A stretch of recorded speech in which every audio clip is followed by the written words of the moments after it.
सास का घूंघट पार्ट 2। पिछले अंक में हमने देखा कि देविका अपने ससुराल में हर गलत बात का विरोध करती, तो उसकी वजह से देविका पर उसके ससुराल वाले बहुत अत्याचार करने लगे। एक दिन देविका ने सचिन से कहा, सचिन, मैं तुम्हारे घर में नहीं रह सकती, तुम मुझे आज ही मेरे घर शहर भेज दो, मैं अपने मम्मी पापा के पास रहूंगी। क्यों देविका, तुम शहर क्यों जाना चाहती हो? यहाँ तुम्हें किस बात की परेशानी है? किस बात की परेशानी नहीं है सचिन, तुम्हारे घर के आदमी औरतों के साथ जानवरों जैसा व्यवहार करते हैं, मैं ऐसे माहौल में नहीं रह सकती। देखो देविका, तुम्हें यहीं रहना होगा। तुम्हारी शादी मुझसे हो गई है, अब मैं तुम्हारा पति हूँ और यही तुम्हारा घर है। अच्छा, तो तुम्हें याद है कि मैं तुम्हारी पत्नी हूँ? जब तुम्हारे पिताजी और चाचा जी मुझे एक एक हफ्ते के लिए कमरे में बंद कर देते हैं, तब तुम्हें क्यों याद नहीं आता कि जो औरत कमरे में बंद है वो तुम्हारी पत्नी है? जब तुम्हारे जीजाजी और भाई मुझसे बदतमीजी से बात करते हैं, मुझे खाने के लिए कुछ नहीं देते, तब भी तुम्हें याद नहीं आता कि मैं तुम्हारी पत्नी हूँ? देखो देविका, तुम बेकार की बातें मत करो। तुम यहाँ ढंग से रहोगी, सबकी बात मानोगी, तो कोई तुम्हें कुछ नहीं कहेगा। इस तरह जानवर की तरह रहना, ढंग से रहना है तो सॉरी सचिन, मैं नहीं रह सकती, मैं आज ही अपने घर जाऊंगी। ये बोलकर देविका अपना सामान पैक कर लेती है और घर से जाने लगती है। सचिन भी उसके पीछे पीछे चलता है और उसे समझाने की कोशिश करता है। जब ये सब जोगिंदर ने देखा तो बोल पड़ा, बहू, यह सब क्या हो रहा है? कहाँ जा रही हो? सचिन, बताओ अपने पिताजी को कि कहाँ जा रही हूँ मैं। तुम्हें शर्म नहीं आती अपने पति का नाम लेते हुए? मैं अपने पति का नाम ले रही हूँ, इसमें आपको क्या परेशानी है? आपका नाम तो नहीं ले रही हूँ ना? देविका, ये किस तरह से बात कर रही हो तुम पिताजी से? जिस तरह से करनी चाहिए उस तरह से कर रही हूँ बात। इससे अच्छी तरह से मैं तुम्हारे घर के किसी भी आदमी से बात नहीं कर सकती। तीनों की बात सुनकर घर के बाकी लोग भी वहां आ जाते हैं। तभी जोगिंदर कहता है, हमारे घर की औरतें अपने मर्दों का नाम नहीं लेती। तुम्हारे शहर में होता होगा, लेकिन हमारे यहाँ पर ऐसा कुछ नहीं होता। बहू, सचिन तुम्हारा पति है, तुम उसका नाम मत लिया करो। तुम अपने पति का नाम लेने की जगह ए जी, ओ जी, सुनो जी कहा करो। पति ना परमेश्वर होता है। तो परमेश्वर का तो हम नाम लेते हैं। क्यों माँ जी, क्या आप अपने इष्ट देव का नाम नहीं लेती? माँ जी, ये सब इन पुरुषों के बनाए तौर तरीके हैं, औरतों को दबाने के लिए। ये बेशर्म लड़की ऐसा नहीं सुधरेगी। ये हमारे घर की औरतों को भड़का रही है। सचिन, तुम इसे चुप कराओगे या फिर मैं करूं? नहीं नहीं पिताजी, मैं अभी समझा देता हूँ। चलो देविका अंदर, और कितना तमाशा बनाओगी मेरा। सचिन, मैं अंदर नहीं बाहर जाऊंगी, अब मैं यहाँ नहीं रह सकती। देविका की बात सुनकर महेंद्र कहता है, भाई साहब, ये लड़की इस घर से और गांव से बाहर ना जानी चाहिए, नहीं तो हमारे घर और गांव की औरतें भी ऐसी ही हरकतें करेंगी, वो भी मर्दों के खिलाफ बगावत करेंगी। और मैं भी देखती हूँ कि मुझे घर से बाहर जाने से कौन रोकता है। बहू, इनसे बहस करने का कोई फायदा नहीं, तुम अंदर चलो। इस गांव के मर्दों के अंदर बहुत अहंकार भरा हुआ है। देविका किसी की बात नहीं सुनती और अपना सामान उठाकर घर से बाहर जाने लगती है। तभी वहां मोहन और कल्याण आते हैं। कल्याण देविका के हाथ में से उसका सूटकेस छीन लेता है और मोहन देविका को जोरदार थप्पड़ मारता है। देविका का सर दीवार में लगता है और वो बेहोश हो जाती है।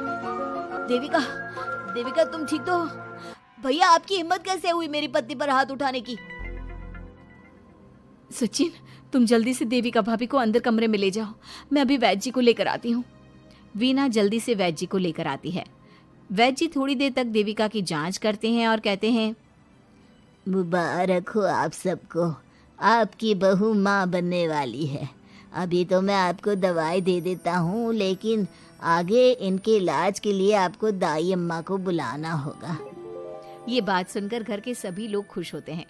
देविका को जब होश आता है, उसे ये बात पता चलती है तो वो बहुत खुश होती है। वो सबसे कहती है, मैं अपने बच्चे को यहाँ नहीं रख सकती। क्यों बहू, क्या हुआ? अब तुम ये सब बातें मत सोचो, तुम्हें आराम करना चाहिए। नहीं माँ जी, आप नहीं समझ रही। अगर मेरा बेटा हुआ तो इस घर के मर्दों की तरह अहंकारी और औरतों पर जुल्म करने वाला बनेगा, और अगर मेरी बेटी हुई तो वो जानवरों की तरह जुल्म सहने वाली बनेगी और दोनों ही अनपढ़ रहेंगी। देविका की बात सुनकर घर की सभी औरतों को पहली बार एहसास हुआ कि वो किस अंधकार वाले समाज में जी रही हैं। लेकिन फिर भी घर की सारी औरतें उसे ही समझाती हैं।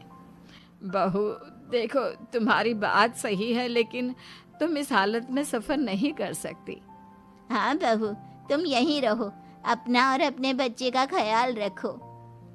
देखो ना देविका भाभी, हमें बिल्कुल भी पढ़ना लिखना नहीं आता, अपना नाम भी नहीं लिख पाते, तो आप मुझे थोड़ा पढ़ा दीजिए ना। देविका, तुम्हारी बातें सुनकर पहली बार हमें एहसास हुआ है कि कैसे माहौल में हम जी रहे हैं। तुमने हमारे अंदर उम्मीद की नई रोशनी पैदा की है। यहाँ से मत जाओ तुम। देविका ने घर की औरतों की बात सुनी तो उसका दिल पसीज गया। उसने गांव में ही रहने का फैसला लिया। वो अपने घर की औरतों को रोज पढ़ाती, उन्हें अपने अधिकारों के बारे में, देश के बारे में बताती।